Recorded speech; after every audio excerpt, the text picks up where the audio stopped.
जब दो भाई बूढ़ी माँ के लिए लड़े अदालत में केस। एक बार न्यायालय में एक बड़ा ही विचित्र मुकदमा आया जिसने सभी को झकझोर कर रख दिया। अदालत में संपत्ति विवाद व अन्य पारिवारिक विवाद के केस अक्सर आते ही रहते हैं, मगर ये मामला बहुत ही अलग किस्म का था। एक 70 साल के बूढ़े व्यक्ति ने अपने 80 साल के बूढ़े भाई पर मुकदमा किया था। मुकदमा कुछ यूं था कि मेरा 80 साल का बड़ा भाई अब बूढ़ा हो चला है, इसलिए वह खुद अपना ख्याल भी ठीक से नहीं रख सकता, मगर मेरे मना करने पर भी वह हमारी 98 साल की माँ की देखभाल कर रहा है। मैं अभी ठीक हूँ, इसलिए अब मुझे मेरी माँ की सेवा करने का मौका दिया जाए और माँ को मुझे तत्काल सौंप दिया जाए। न्यायाधीश महोदय का दिमाग घूम गया और मुकदमा भी चर्चा में आ गया। न्यायाधीश महोदय ने दोनों भाइयों को समझाने की कोशिश की कि आप लोग माँ को 15-15 दिन अपने साथ रख लो, मगर कोई टस से मस नहीं हुआ।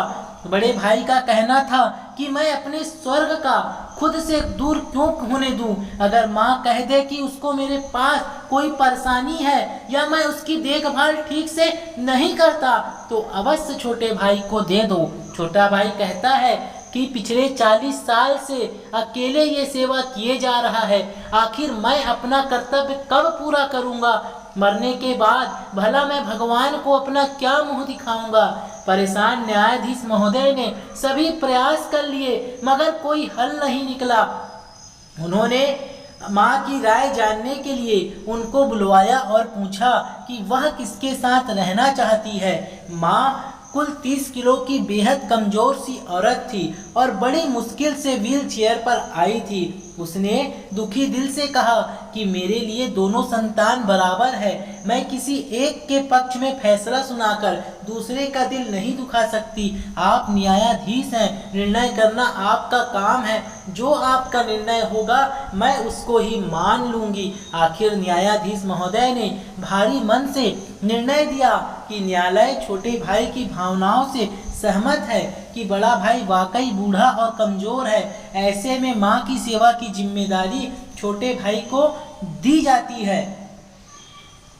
फैसला सुनकर बड़ा भाई जोर जोर से रोने लगा कि इस बुढ़ापे ने मेरे स्वर्ग का मुझसे छीन लिया। अदालत में मौजूद न्यायाधीश समेत सभी रोने लगे।